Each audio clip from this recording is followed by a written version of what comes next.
When Jamie moved to New York for her new job, she was thrilled to find a cozy studio apartment in an old brownstone building in Brooklyn.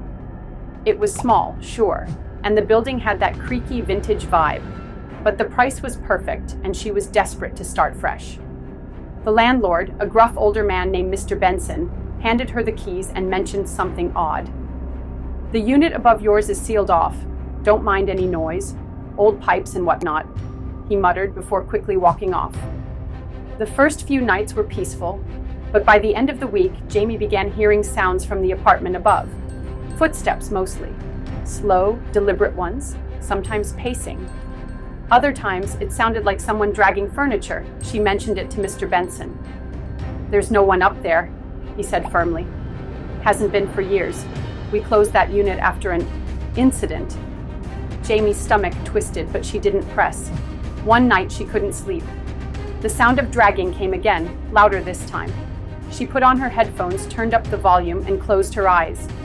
At around 2 a.m., she was woken by a loud bang from above, followed by the unmistakable creaking of footsteps right above her bed. She stared at the ceiling, frozen. Then she heard a knock, not from her door, but from her ceiling. Knock, knock, knock. The next morning, she couldn't take it anymore. She asked the elderly neighbor next door about the apartment upstairs. The woman hesitated, then sighed. "A young girl lived there before you, about your age. She used to complain about the noises too. Said someone watched her from the attic vent. One day, she vanished. No signs of a struggle, no forced entry, just gone."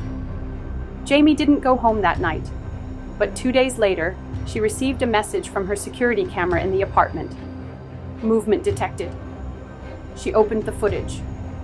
Her empty apartment appeared normal at first, but then slowly, the attic vent above her bed creaked open.